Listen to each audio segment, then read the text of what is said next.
Ni furaha iliyoje tena kukutana tena na mpenzi mtazamaji wa MCs wa Ayo TV. Natumaini wewe ni mzima wa afya. Mungu anazidi kujalia. Na tukielekea upande wa Mashariki ya Kati kwenye vita vya Iran na Marekani na Israel. Tuanze na habari za asubuhi. Iran.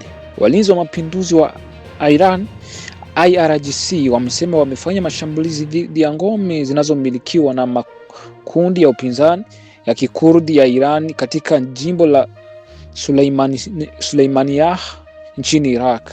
Tangazo hilo limekuja saa chache baada ya Al Arabia kuripoti mashambulizi ya ndege zisizo na rubani zinazolenga kambi zinazotumiwa na makundi yenye silaha ya Kikurdi ya Iran katika mkoa wa Kurdistan nchini Iraq. IRGC imekuwa ikilenga mara kwa mara makundi ya upinzani ya Kikurdi ya Iran yaliyoko kaskazini mwa Iraq katika kipindi cha miezi mitatu iliyopita, yakiwatuhumu kwa kuhatarisha usalama na kufanya operesheni za kuvuka mipaka.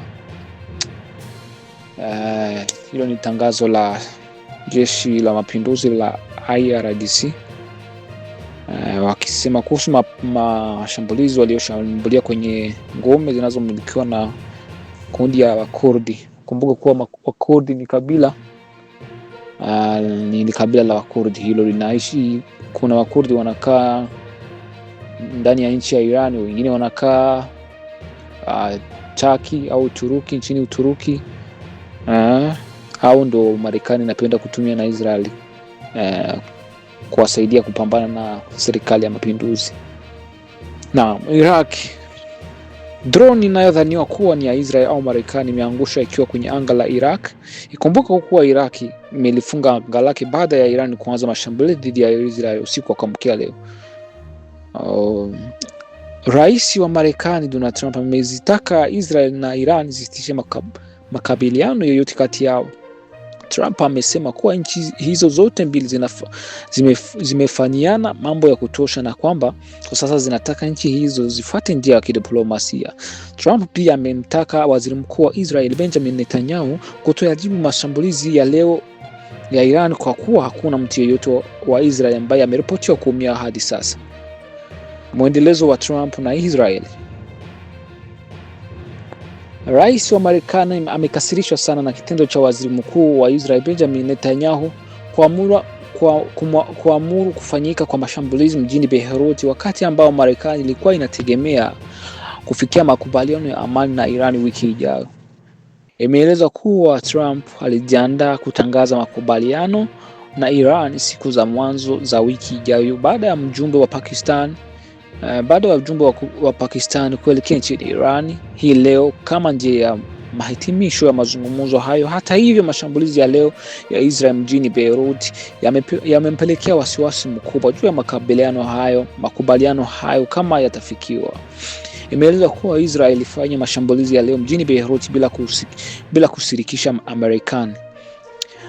Jeshi la Israel limesema kuwa liko tayari kwa operation za kushambulia na kujilinda baada ya Iran kurusha makombora kuelekea kaskazini mwa Israel na kuongeza hatari ya kuvunjika kabisa kwa makubaliano dhaifu ya kusitisha mapigano. Kauli hiyo imetolewa na wakati Israel ikiendelea kuweka mifumo yake ya ulinzi wa anga katika tahadhari ya juu, huku kiongozi wa kijeshi akisema nchi hiyo iko tayari kujibu mashambulizi zaidi endapo yatatokea. Shambulizi la Iran lilikuja baada ya Israel kupiga maeneo na vitongoji vya kusini mwa Beirut vinavyohusishwa na Hezbollah. Hatua hii ilitajwa na Tehran kama sababu ya kulipiza kisasi.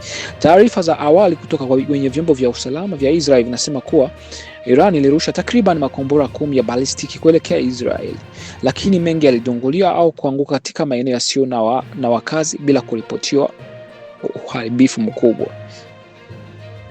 Ikumbuke kuwa Israel imeshambulia mji wa Najafabad unaopatikana magharibi mwa Iran hivi punde masaa yaliyopita, na Iran pia yaipa jina operation ya sasa kuita Operation Nasr, operation juu ya ushindi. Guys, Netanyahu anaanzisha hizi vita ili kurudisha Marekani kwenye vita. na kitu ambacho Marekani haitaki ni kurudi kwenye vita. Marekani haitaki kurudi kwenye vita. Baada ya makombora ya jana usiku, Iran ilituma taarifa kwa Israel sijibu mashambulizi lolote, sababu shambulizi hilo ni onyo kwa kukiuka makubaliano. Ila Israel ilishambulia kwa makusudi kambi za Marekani nchini Saudi Arabia, Prince Sultan Base, ili kumuunganisha Saudia katika mgogoro huu. Iran imekanusha kuhusika na shambulio nchini Saudia. Pia Israel imetumia ICBM kushambulia Iran usiku wa jana kwa mkia leo sasa. Hivyo Iran inashambulia kwa fujo muda huu. Iran masaa machache aliyopita ilikuwa inashambulia nchini Israel. Taarifa za dharura za muda huu ni kuwa wapiganaji wa Wahuthi wa Yemen wameingia rasmi kwenye hii vita, wakidai kuhusika na kurusha makombora kuelekea Israel na kutangaza kuzuia kabisa kwa usafiri wa meli za Israel katika Bahari Nyekundu. Pia wameonya kuwa hali inaweza kuendelea kuwa mbaya zaidi kulingana na maendeleo ya mapigano uwanjani. Tangazo hilo linafuatia kampeni yao ya muda mrefu dhidi ya meli zinazohusishwa na Israel iliyoanza mwezi Novemba mwaka 2023. Kundi hilo la Wahuthis wa Yemen hilo limetangaza kuwa operesheni zake zitaendelea kwa muda wote wa vita. Chanzo ni hii vita imekuwa ngumu sasa, maisha ndio yanataka kupanda kabisa. Maisha yanataka kupanda. Mungu sio kwamba tunapenda vita, ila Mungu atuepushe na vita, kwa sababu Israel na Amerika walipenda kuanzisha vita cha tuombe ndugu zangu. Rais wa Marekani Donald Trump alipoulizwa na Financial Times angefanya nini ikiwa makubaliano hayo yanawezekana na Irani yatashindwa kwa kujiamini, Trump amejibu kuwa, ningefikiria uvamizi wa kikomando dhidi ya Iran, uvamizi ambao utaweka historia ya mashambulizi makubwa zaidi kuwahi kufanyika Iran. Trump anaendelea na vitisho vyake. Tumemzoea na kauli zake za vitisho. Wanamuita siku hizi Mr. Taco. Yeye anaongea ila atimizi. Bado ya hapo, Rais wa Marekani Donald Trump amezitaka Israel na Iran kusitisha mara moja mashambulizi ya kulipiza visasi baada ya mapigano ya moja kwa moja kati ya pande hizo mbili, na kuzitaka kurejea na kutishia kuvunja kabisa makubaliano dhaifu ya kusitisha mipango yaliyokuwepo tangu Aprili.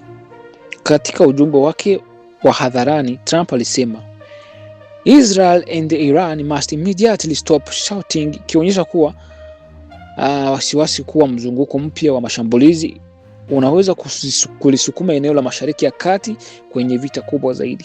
Kauli hiyo imekuja baada ya Iran kurusha mawimbi kadhaa ya makombora kuelekea Israel, huku Israel nayo ikijibu kwa mashambulizi ndani ya Iran, ikilenga maeneo ya kijeshi na miundombinu ya nishati, ikiwemo kituo cha petrochemical.